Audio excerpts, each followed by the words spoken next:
आज हम हिस्ट्री के एक इम्पोर्टेंट टॉपिक के बारे में बात करेंगे जो कि वैदिक सभ्यता है। और जो हमारे कम्पिटिटिव एग्ज़ाम है, अक्सर इसका जो मूल स्थान है, कहाँ से यह सभ्यता भारत में आई है, इससे संबंधित प्रश्न पूछे जाते हैं। तो विभिन्न विद्वानों ने अपने विभिन्न मत दिए हैं इससे संबंधित कि इस सभ्यता का मूल स्थान क्या है, कहाँ से यह सभ्यता हमारे देश के अंदर आई है। तो थोड़ा मैंने इसको आसान बनाया है आप लोगों के लिए कि अक्सर पढ़ते तो सब हैं, लेकिन हमें याद कितना रहता है, इम्पोर्टेंट ये है। इसको कैसे हम अपने माइंड में स्टोर करके रखें काफ़ी ज़्यादा वक्त तक।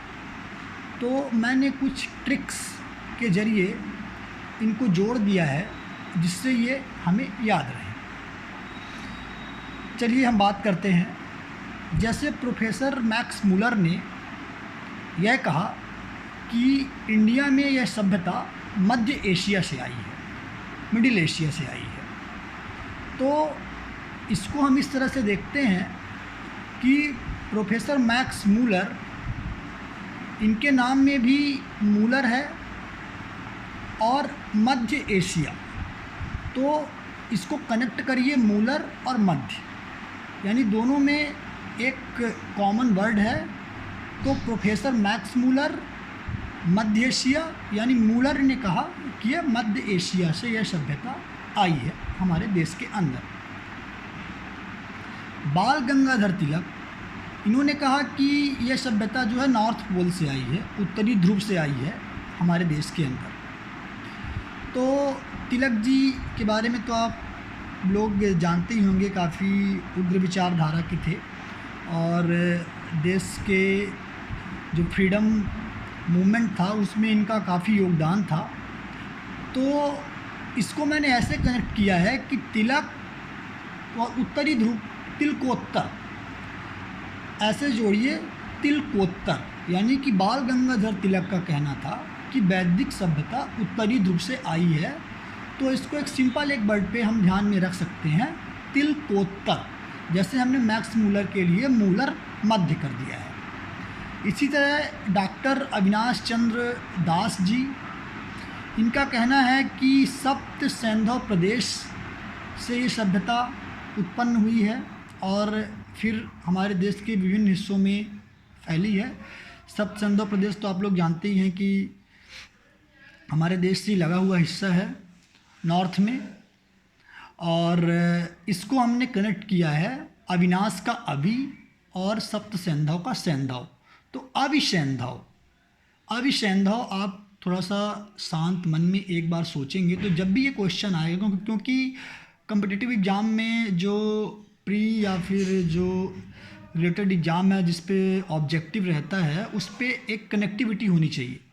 तो इसको हम ऐसे याद रख सकते हैं कि अविसैंधव, जहाँ अविनाश जी का नाम आ रहा है, अविनाश चंद्र दास, तो सीधे हमको जाना है कि इसका राइट आंसर है सप्त सैंधव प्रदेश।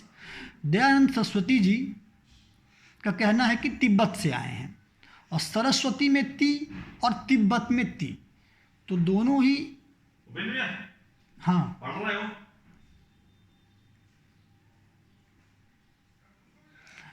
तो दोनों ही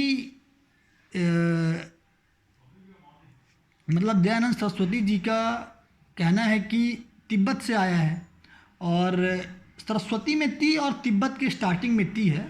तो इसको हम ऐसे कनेक्ट कर सकते हैं कि दयानंद सरस्वती का कहना है कि यह सभ्यता तिब्बत से आई है।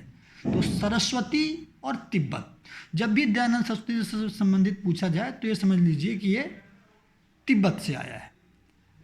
अब अगला नाम है डॉक्टर नेहरिंग एवं प्रोफेसर गॉर्डन चाइल्ड।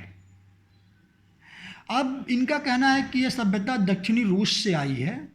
इन्होंने अपने रिसर्च के अनुसार बताया है कि यह दक्षिणी रूस से यह सभ्यता भारत पे आई है या फिर आसपास के एरिया में आई है। तो इसको हम ऐसा इस तरीके से जोड़ते हैं कि रिंग वाला रूसी चाइल्ड। तो रिंग से नेहरिंग चाइल्ड से चाइल्ड और रूसी मतलब दक्षिणी रूस से आया है। तो रिंग वाला रूसी चाइल्ड आप याद कर लीजिए, इससे यह सीधे कनेक्ट हो जाएगा कि डॉक्टर नेहरिंग और चाइल्ड का कहना है कि यह दक्षिणी रूस से यह सभ्यता आई है। प्रोफेसर गाइल्स कहते हैं कि हंगरी और डेन्यूब नदी घाटी जो है वहाँ से यह सभ्यता, वैदिक सभ्यता का उदय हुआ है और फिर उसके बाद यह सभ्यता हमारे देश में आई है। तो इसको हमने ऐसे कनेक्ट किया है कि हंगरी गाय है एक, और वह डेन्यूब नदी में नहाने चली जाती है। तो हंगरी गाय इन डेन्यूब नदी, तो Hungary means place Hungary, Danube नदी और गाय से गाइल्स। तो प्रोफेसर गाइल्स का कहना है कि हाँ, हंगरी एंड डेन्यूब नदी घाटी से यह सभ्यता आई है। इसको हमने कोडेड कर दिया है, हंगरी गाय इन डेन्यूब नदी। इसको आप एक उसमें अपने मेमोराइज करेंगे तो सीधे कनेक्ट होगा और सीधे राइट आंसर पे आप पहुंच जाएंगे। प्रोफेसर पेंका, इनका कहना है कि जर्मनी के मैदान से सभ्यता आई है। तो ऐसे तो हम याद करेंगे तो क्या होता है कि अक्सर अगर आप डिटेलिंग से नहीं पढ़ेंगे तो भूल जाते हैं। तो ऐसा याद कर लीजिए कि पेंका एक जर्म है, पेंका एक जर्म है, यानी कि प्रोफेसर पेंका का कहना है कि जर्मनी के मैदान से आया है। जर्म मतलब जर्मनी और पेंका मतलब प्रोफेसर पेंका। तो पेंका एक जर्म है। अब आगे बात करते हैं गंगानाथ झा पे। गंगानाथ झा जी का कहना है कि यह ब्रह्म जो महर्षि प्रदेश है वहाँ से इस सभ्यता का उदय हुआ है। और इसको हम डायरेक्ट कनेक्ट करने के लिए सीधे जोड़ते हैं कि गंगा ब्रह्मा की पुत्री है। तो जब भी गंगानाथ झा का नाम आएगा तो ब्रह्मशी प्रदेश।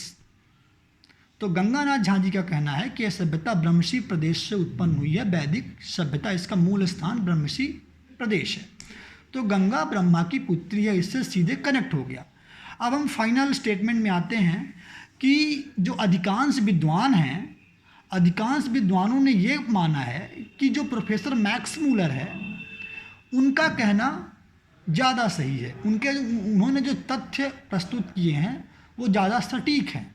तो अत्यधिक विद्वान इस बात से सहमत हैं कि जो वैदिक सभ्यता है उसका मूल स्थान मध्य एशिया है। अगर ऐसा प्रश्न पूछा जाता है कि विद्वानों के मतों में आपसी मतों से जो एक प्रमुख मत निकलता है उसके अनुसार मूल स्थान कौन सा है, तो उसका आंसर होगा मध्य एशिया।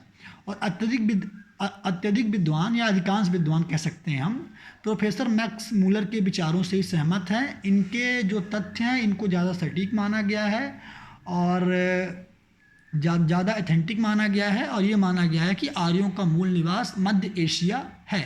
लेकिन जब ये पूछा जाएगा कि सब सिंधु प्रदेश किसके अनुसार है, तिब्बत किसके अनुसार है, या फिर प्रोफेसर गाइल्स के अनुसार कहाँ से सभ्यता आई है, तब हमको ये प्लेसेस पता होना चाहिए कि कहाँ से यह सभ्यता शुरू हुई है।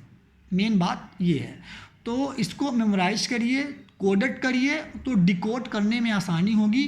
और आप अगर ये क्वेश्चन पेपर पे आता है तो सीधे आपके दिमाग में वो कोड क्लिक करेगा और आप सीधे उसको आंसर कर पाएंगे।